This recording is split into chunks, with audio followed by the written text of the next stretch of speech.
Ladies and gentlemen, strap on your boots. It's time for Crent's Crappy Sports Section.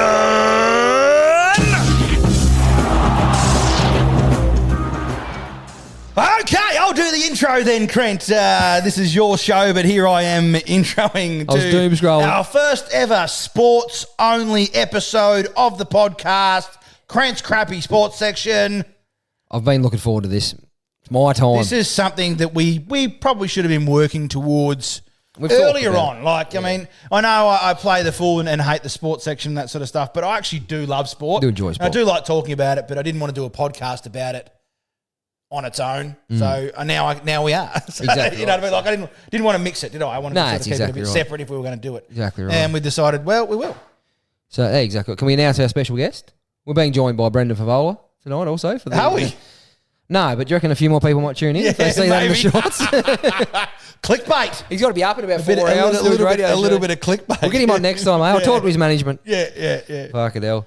Righto, Super Bowl, Nath. So right in your wheelhouse. Oh, yes. We're going to start off. Now, Nathan's the NFL expert. I know a little bit, but not a lot. I'm certainly not an expert, but I do love this is my quick rundown on the Super Bowl. I was about to go Super Bowl. Super Bowl. So I'll have this spiel, and then Nathan's going to tell me if I'm nowhere near it, nailed it, and his thoughts. So, the Eagles break the Chiefs' dominance. The Chiefs were going for the three-peat or the chief-peat, but they were annihilated, really. They were 34-0 down at three-quarter time. Ended up 40-22, but the game was over late. They scored too late. So, I thought the Hail Mary down the ground, 50-plus yards at the end of the third quarter from Jalen Hurts, the Eagles quarterback, was incredible. It was. There's probably been more storied things, but I thought it was the performance of a lifetime from a great player who has been under a lot of pressure in previous times. Has been. He 2 years ago they were defeated by the Chiefs, same game, 38-35 in the Super Bowl. Jalen Hurts got absolutely panned for his performance for not getting him over the line. Lost 38-35 to people I don't think his performance was that bad, though. No, I agree. Sorry, it got more so after it. They were saying, the performance and But to lose to someone who they're saying is going to end up with more accolades and probably better than Tom Brady, I don't think it's that much of a fucking insult. So 2 years later, he's come out and schooled him and annihilated him in the biggest game there is. So I did enjoy the third quarter especially. Like it was 27-zip at halftime. Halftime, yes, it was. And in the third quarter, I reckon he waltzed through the defence about 4 times. Yep, they just left pockets everywhere. Untouched. He went through untouched. And then just ran his own show. So I thought he was incredible. He was the MVP of the Super Bowl. It was really special. Jordan Mailata, is that how you pronounce it? Mailata? That's the Australian. Yep. Yeah, I don't know how to pronounce it, but became what a beast. The first Aussie. He's 166 kilos. Yeah. Became the first Aussie to win a Super Bowl. Now, believe it or not, we had a fair few Aussies playing Super Bowl. Non-kicker, though. He's not a kicker, this guy. He's not a punter. This guy's he's an offensive lineman. That's right. And Ben Graham, Sav Rocker both reached Super Bowl. Unluckily, didn't get the chocolates, but he's a Super Bowl champion for the rest of his existence. That's it. So got a ring. Incredible. Got a ring. First ever Australian ring. That'll be on eBay soon. Very much so. Yeah, or at my house. Yeah. So what was your thoughts on the big day, Nate? Absolute fizzer from my point of view. The contest? Yeah, absolute fizzer. So, I watched it not with much anticipation. I had one bet on. Two bets on I had. Yep. 2 bets on I had. One bet that I had on, 4 legs, zip. Not one leg come through. Fuck. Not one leg came through. Was that Chiefs dominated or? No, it was just it was more of a distance carried for Travis Kelce. I thought he played big game. Yep. Did nothing. Touched it. But there was I had another 2-leg multi. It's paying $4. I thought that's pretty good. 2-leg multi. Jalen Hurts to get a touchdown. What you done in the first 10 minutes? Yes, and I thought beauty. Kelce, you've got 4 hours to get a touchdown. His feet wouldn't have touched paint all day. You've got the remainder of the day. His shoes would have come off as clean as they did when he walked on the ground. He did nothing for the day. And what annoys me is, right, so he's a big game player. Yep. So's Patrick Mahomes. They're big game players. Most of the Chiefs are big game players, right? They've come back from being down. So I'm not saying they're not big game players, but what makes big game players is if they are down in a game, how they get back into the big games. And neither of them got in back. They were walking around, they're sort of moping around for the whole. It was like as if someone had died on their team. I don't know if something might have happened off field before the game, whatever, but they just didn't ever seem there. Their body language was it was bizarre at times. I thought I commend no him. fight After the game. He got nailed by reporters, and he just stood there and answered all their questions. And Mahomes or Kelce? This was Kelce. I only saw Kelce. I'm sure Mahomes did too. Yeah.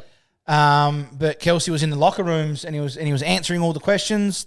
You know, he wasn't making any excuses and all that sort of stuff. I think that's great. So absolutely commend him. But I just I had a bit more faith in him to do something that day, and didn't really get much out of him. To be honest, it wasn't. It was a bizarre performance. Yeah, but I mean, I'd be lying if I wasn't going. If I said I wasn't going for the Philadelphia, I was going for Philadelphia. I don't like seeing teams get 3 in a row unless it's my team, especially a team that's beaten my team in the year before. Yeah, that's true. Yeah, but I also sort of remembered Philadelphia as being quite strong. But it was only their second win.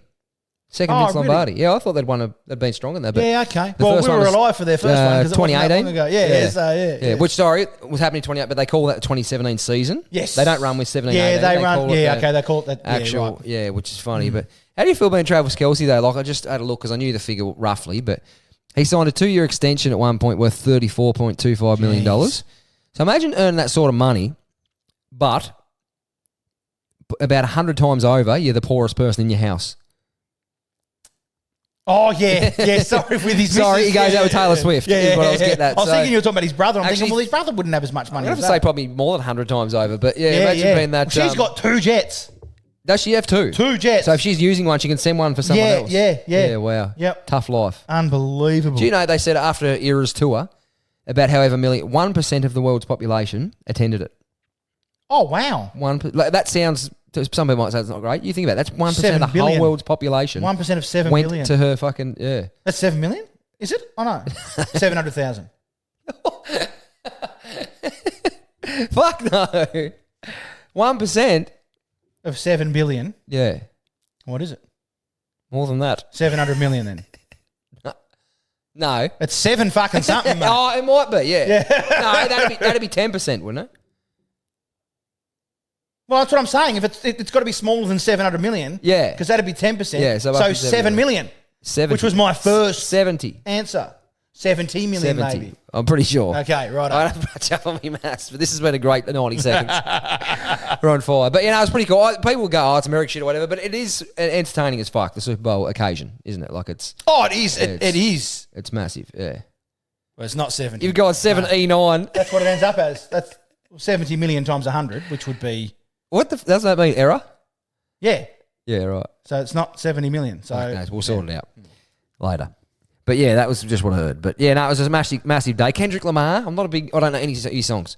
Nah, it's not. It wasn't mine. I like rap, but I still couldn't name one of the songs he sings. Yeah, they've Did they say it was good though? I haven't actually heard any comments. No, I haven't heard any comments on that one. Yeah. But I think they've had rap for the last few years as well. Like I think 2 years ago they had Usher. Eminem, Dre, 50 Cent, all of them. Last year was Usher, wasn't it? Oh, last year was Usher, wasn't it? Yeah, it might have been. Yeah. So I'd like to hear some country music, I think, because it's time. There's a little bit of country music bit coming of out in America. I think it's quite Luke good. Combs, you reckon? Yeah. I'm not a big... I don't mind country. Not huge, but he has got an incredible voice. Luke Combs, yeah. Yeah, why not? We'll have a look at it. 8 mil for a 30-second ad, Nath. We just to clean 8 mil, up the figures from last week. I said $30 million. Now, what I was mixed up with is actually I think a lot of companies spend around about $30 million to create the ad. Ah, okay. But they have to pay the TV networks about $8 million for their 30-second window. Yeah, okay. I'm not sure if that gives them multiple windows or if it's $8 million per 30-second window. Per the actual block. Which would then probably be about $100 million. That'd be about right. Because you're probably putting 10 on. Yeah, easy. 10 or 15 at on. least. So, yeah. Mate, goes for fucking half a day. Yeah, or three quarters it does of a go fucking for quite a bit. Yeah. So, I haven't seen many of the ads. I believe Elon Musk spent about 40 mil making his ad. Wow. Which he had in his ashtray. Yeah, that's what he just pulled out. 40 mil, that'll do. Just go and pay for it with that. I've got cash. Yeah. Fuck it. But you're a big advocate. We need those ads on our TV. We need to actually see the American ads. I think at least during the halftime break, it'd be nice to get, hey, these are the ads that they're playing over in America. I don't want to sit there because I know that it's at almost every stoppage they play an ad. Yeah, okay. I think over there. Really? So, I think over here, it'd be good to just see it like maybe at quarter time, half time, and three-quarter time would be to see a run of the ads. I think that'd be cool. That's pretty cool. Fucking hell. I don't like ads on pay TV. So I pay for KO. Yeah. And they run ads and I don't like that because I'm paying for it. Yeah, sometimes. KO, the thing comes up, it just goes... No, but sometimes they have an ad. Like I saw one for hair loss and things like that. Hey, perfect candidate. Yeah. Didn't buy. Didn't buy. Targeted audience. So, didn't buy.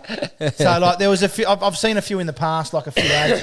And I don't even like ads to show me what else you can see on that platform. I don't want to see that. Oh, really? Not interested? Show me the run. I want to see something at the sport. There'll be someone speaking at all times. Yeah. So, yeah. Yeah. I'm with you. The sideline boundaries, like Ryder talking, or, just show me that instead. Yeah. Fair enough. My opinion, yeah. All right, moving along. Australian spinner Matthew Kuhneman has been reported for a suspect action today, Nathan. As in like a throw? Well, yeah, basically. So I've never heard of this guy. Matthew Kuhneman, he plays with Tassie now. He's from New South Wales, Queensland. I forget, but he plays with Tassie now. So he's a left armer. Yeah. Left arm finger spinner, as they say. He was reported by match officials for a suspect bowling action during his outstanding series.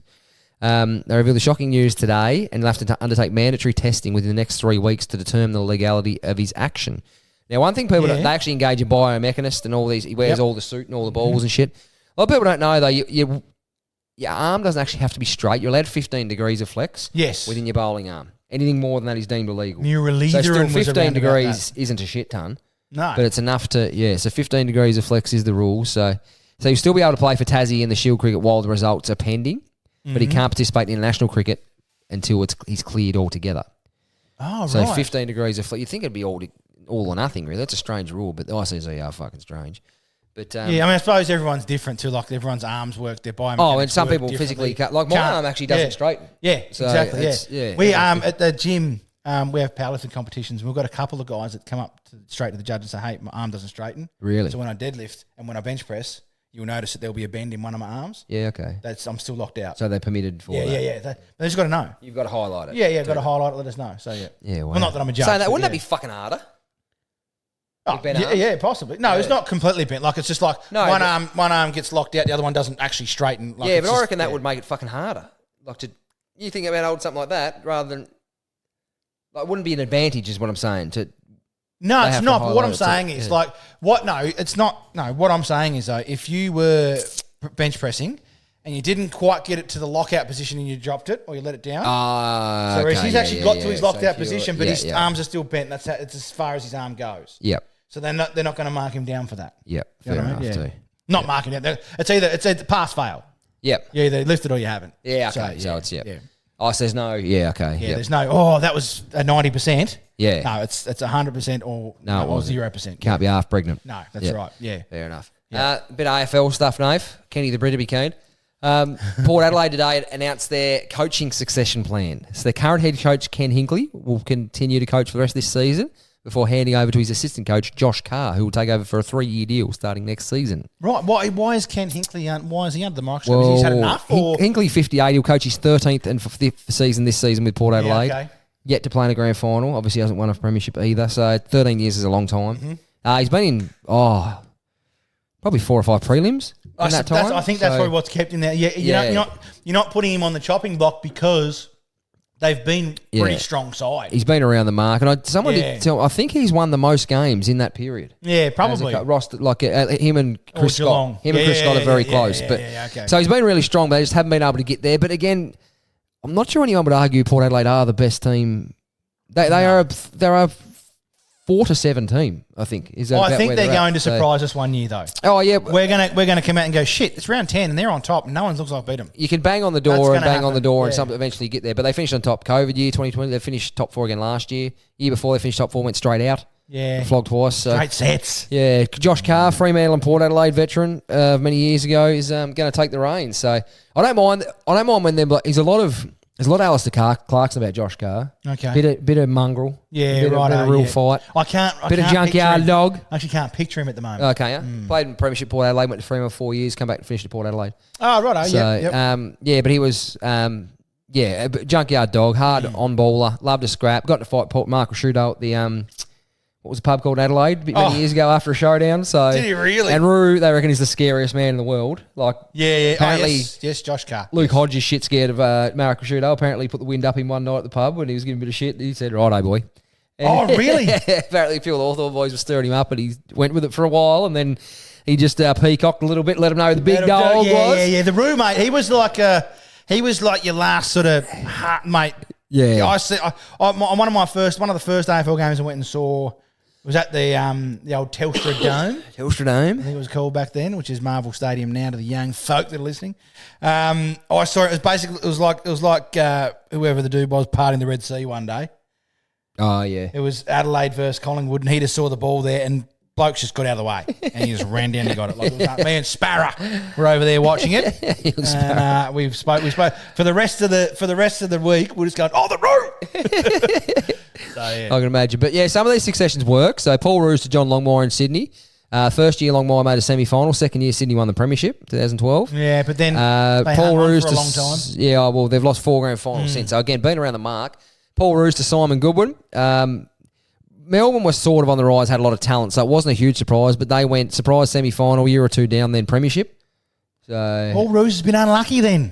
Oh, he went there on a massive he won a coin. premiership. Yeah, with Sydney. Yeah, he coached. Yeah, 2005. But he went there on a massive coin for. He said, "I'll give you 3 or 4 years and get you back in this, and then I'm done." Yeah, so cashed up and walked away. So, and then there was obviously a Collingwood nightmare with Mick Moldhouse to Nathan Buckley, which was a bit of a disaster. They don't get on to this day. Haven't spoke. Nah, right. Yeah, okay. And also John Worsfold to Ben Rutten. Ben Rutten coached a year at Essendon, made the finals. Next year struggled, got the sack. Hang on, would you say the succession thing with Malthouse to Buckley was a success? No. Buckley never got a premiership? No, he didn't. He played... They won the 2010 premiership. Then Malthouse coached 11. That was his last year. They made the grand final, got beat by Geelong. Next year, Collingwood made a prelim. Were defeated by Sydney in Sydney. And then had a few down years before making a grand final in 2018 where they were defeated by West Coast. West Coast Diesel, yes. They, yes, good-ish, but yeah, it didn't really work. And it didn't obviously work for the flow of it. And Mick was going to stay at the club in a director of coaching role, but as soon as that grand final finished, he looked at it and said, I'm done. Yeah. That was it. So it was funnily enough, you're not going to believe this, but Kane Corns doesn't think it's a good idea. Had a few negative comments to Kane say. Corns. What an absolute fucking ball-tearing shock. Yeah, a film reaction posted to Instagram. It's funny though, I've never seen him disagree with anything before. No, it's a surprise. Like bringing negativity to the table. Yeah. Imagine if he come around for Christmas. Negative Kane. Just with a big fucking sack of coal. Fucking hate Christmas. I'll bet you he got coal under the Christmas tree many a time. All these people fucking smiling and carrying on. Fucking bullshit. Hate this. But he's just come out and said it rules Port Adelaide out for any shot at premiership this year. I don't think they were any shot anyway, to be honest. I'd say they probably could, but I don't think they will. Well, hang on. Why does it rule them out this year? Because they've still got Hinkley anyway. Oh, he reckons it's saying that they don't think their coach is any good and they're moving him on and this and that. But, yeah, Ken just come back and said, look, that's the thing about opinions. You're allowed to have them. They're uneducated and unqualified at times without information. I get on very well with Kane, but there's no accountability to opinions. I'd love to have some accountability to opinions like I do here. Josh Carr does, David Koch, our president, which I 100% agree with. People come out and say shit like that and then it's just, whatever. And then when it doesn't come true or it does happen or it doesn't, I'd love for people to say, well, hang on the show they're on, say, well, hang on, 2 weeks ago you sat there and said for a fact. Yes. And the total fucking opposite has happened. Yes. So, I'd like to see some people stripped down for some things. Call them out a little bit. A bit of Caro Wilson, a bit of Kane Corns. Give it back at a little bit of our own. Yep. So, yeah. Hinkley actually coached Corns for 3 years, and apparently they are friends, but as you know, he doesn't pull any punches. So, yeah, pretty keen to do that. But moving along, still a bit of football. Tom de Koning at Carlton is a free agent and he's attracted, believe it or not, an offer from St Kilda worth $12 million over 7 years. Really? 1.7 beans a year. I don't hate him. I don't think he's fucking 1.7 a year though. No, I don't. But I don't think we need him because Rowan Marshall's a fine ruckman. He is. Marshall's not a bad forward though either. No, he's not not you couldn't be a full-time forward. You could play both of them. But he's one of the most high-profile free agents this year. He turned down. He signed at Carlton only a couple of years ago, but he signed a short deal, which has kept people keen. So I just don't think St Kilda should go, we're struggling to get anyone. Go and fucking throw a huge coin at him because we need to get him. Do that. Yeah. So look, he's a good player, but I don't think he's the difference between a prelim or fucking 10th. Put it that way. No, I think they may have. They probably freed up a little bit of money this year. Oh, they got money to burn. But they had a fair swing at Andrew Brayshaw, but apparently he's about to re-sign at the Dockers for 6 years. Okay, so, I wouldn't have gone for him anyways. I don't think he's there. You wouldn't have? No, I don't think he's your match winner.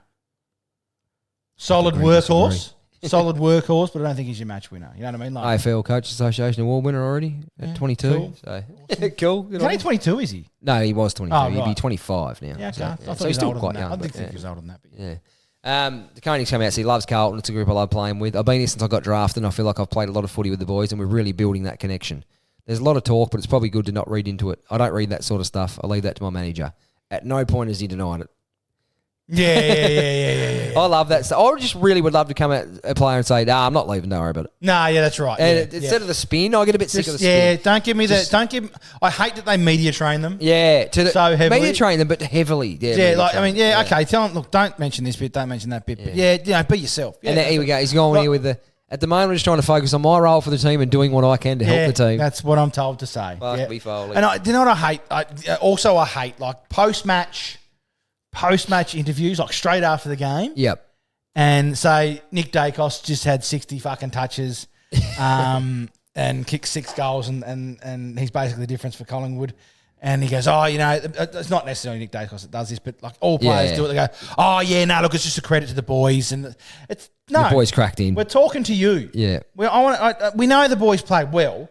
We want to know how well you went. What do you think of your performance? I'd love a journalist to say, hang on, right now you are the best player in the world at this sport. Yeah, Tell us about aware of that? Tell us how you got to that. And that's what the Americans do well. They just cut loose. Roger Federer was really good. Roger Federer used to say, people used to say he was arrogant, but he'd say, I played a bad match today. Or he'd say, I played quite good. I felt good today. Yeah, what's wrong with that? Hang on. He's the best. He just won 3 sets to love. He's won every Grand Slam in the last 8 years and dominated fucking everyone. So he was honest. And he wasn't getting there saying, yes, I am the greatest player in the world. He was just saying, I played ball today. That was his thing. I'm happy with my performance today. And why wouldn't you be? You've just won $10 million again for the third time this year. It's fucking March. But it's like when a coach is under pressure and the president gets stopped out the front of his work or getting the Dunkin' Donuts, they say, oh, no, he's our man, Mick. He's got the full support of the board. That's when you know he's gone. Yeah, that's it. That is when you know you are fucking cooked. Full support of the board is like saying we're on our way with the hatchet. That's it. You are fucking gone. The toe cutters are coming. That's when you're real nervous. Like poor old Scotty Cummins. He had 5 clubs in his life, Scotty Cummins. Oh, yeah. So he played at West Coast,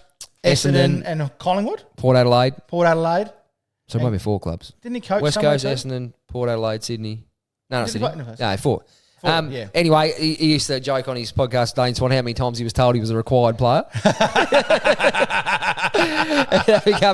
Required player, Scotty. Don't worry about it. A week later, off to a different fucking state. Yeah, that's it. Yeah. The arse again.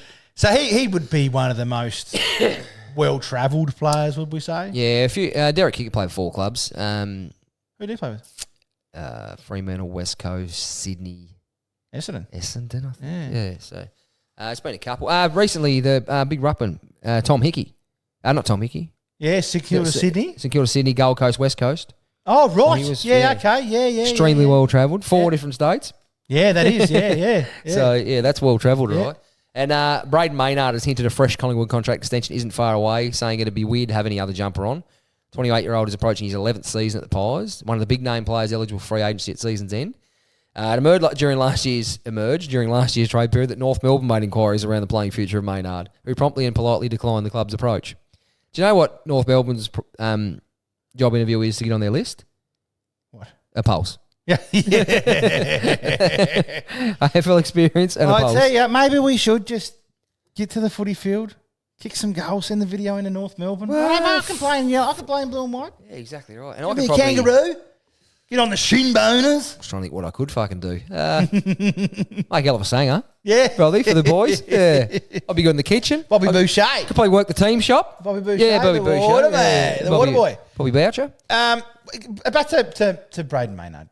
I think he gets a really rough rap. Oh, mate, he's a junkyard dog. I love him. I reckon he's fantastic to watch. Oh, he goes. I love the psychopath. You can't put a bet on him. You can't put him in for a multi 15 touches or more because some weeks he gets 3 touches.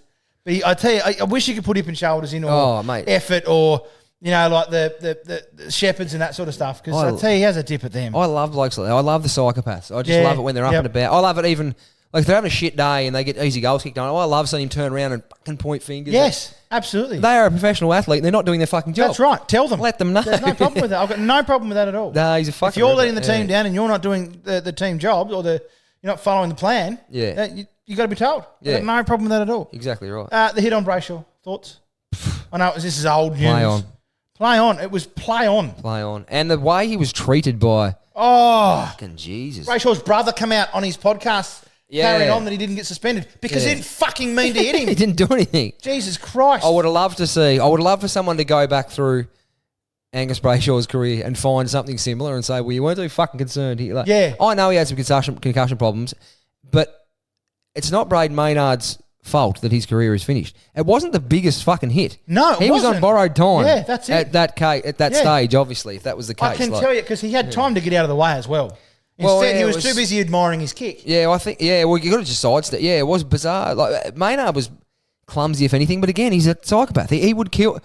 He tackles someone like his life depends on it. But I don't think he was. He wasn't tackling No, anyone. no, He but was in general, He was but, playing, yeah. making it play He the ball. fucking Like jumped, he was jumping at the ball, Yep. which you are allowed to do. Yeah, that's right. You have every right to do that. Yeah. But And it wasn't a mark, so he wasn't over the mark. Like it was. No, it was. I think they've changed the rules now. Isn't it something like basically now if you leave the ground, you're fucked. If you choose to leave the ground, so shit. Yeah, it is. It's a part of the game is high flying marks and See the Peter Wright one. He jumped to take a mark. He got 4 or 5 Peter weeks. Wright. Peter Yeah. Wright was the ball was kicked to him. If anyone was should have been suspended in that moment, it was the Sydney player that jumped across him to make contact. The only reason the contact was made was because the Sydney player jumped across him. No, that's exactly right. Yeah, I love The lead was Peter. Hang on, we're talking about, Yeah. 2 metre Peter. Yeah, it's me. He was running, leading at the ball. The ball was kicked to him by his teammate, so the ball was directly meant for him. The Sydney player went to intercept that, Yeah. got hit, should have been a free kick to Peter. Yeah.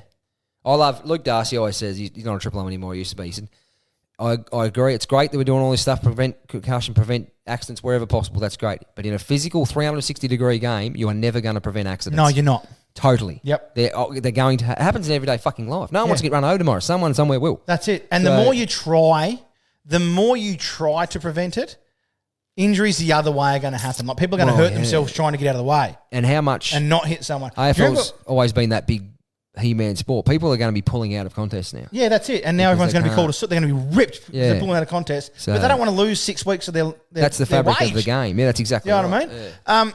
And do you remember years ago when it was if you made contact with an umpire, you got fined? Yeah. I saw players make contact with an umpire by accident and then completely drop their head because they knew Yeah. they're going to lose half their match payments for that. Well, he got suspended.